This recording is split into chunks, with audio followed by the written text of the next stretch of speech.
When you hear that statistic from Oxfam that the poorest half of the world's population own about as much as the 85 richest people in the world, including you, of course, does that make you feel uncomfortable? Well, what makes me uncomfortable is that children die, that people don't get a good education, they don't get enough nutrition, and that's what I've devoted my life to working on. And so all of that money that's in my hands is actually going against those problems. But you don't deny the gap between rich and poor seems to have got worse. No, the gap between rich and poor has not gotten worse, thank goodness. Really? Less children are dying, people are living longer, people are more literate. If you go back far enough, everybody was poor. And so if you just want everybody to be the same, 200 years ago, 300 years ago, when life was very short, a third of all children died before the age of 5. That was an age of strong equality. Do you think that enough is being spent on international aid?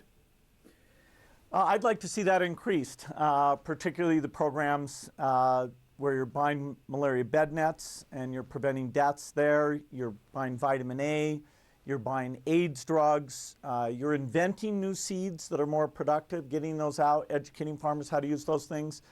We've seen phenomenal benefits in the aid programs that we're partnered in.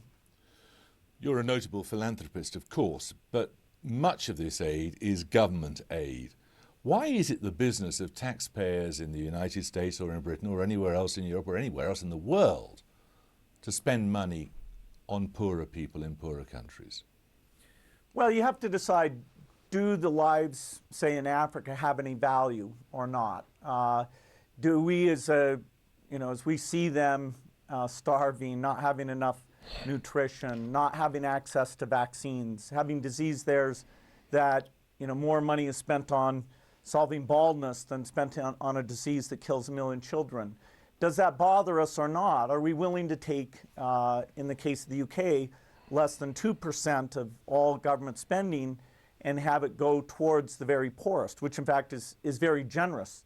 You could completely alter the picture of the world if you went for a genuine redistributive mechanism in taxation. You mean like North Korea? No, I don't mean like North Korea. I mean by democratic Good one, Bill. Well done, Cappy. consent. Well, yeah, You could completely alter the picture of the world if you went for a genuine redistributive mechanism in taxation. You mean like North Korea?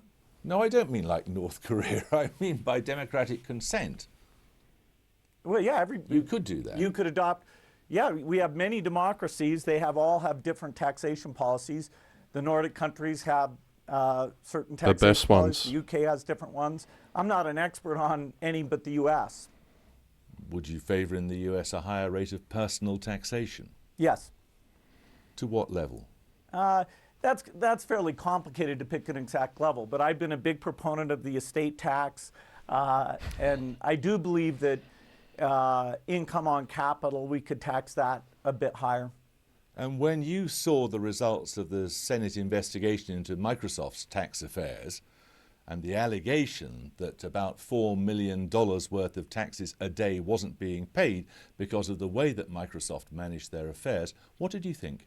I think that's about as incorrect a characterization of anything I've ever heard. It was the allegation that was made? No, it's just simply hogwash. No. Okay, which aspect is hogwash? The idea that Microsoft didn't pay its taxes. It's not that Microsoft didn't pay taxes, it's that they could have paid more taxes. Voluntarily? Well, yeah, you could call it that. Yes, by choosing to organize their affairs differently rather than running them through Puerto Rico. Yeah, your numbers are just completely wrong. Oh, your numbers are completely wrong. I mean, it was just like, it was only off by about, I don't know, 2 billion from what you're actually saying. All right, let me put it another way. As a statement of principle, are you in favor of people paying as much tax as possible? I think that if your government should pass the tax laws that they need in order to collect the revenue they want to collect. I don't think saying that people should volunteer to pay taxes is likely to raise that much. It can be tried, but the rules You're too greedy. are set. I've paid more taxes than any individual ever, and gladly so. I Except my company. should pay more, but I paid over $6 billion in taxes. How do you persuade people that it's their political or moral duty to pay more tax in order that there can be some sort of redistribution? Mm.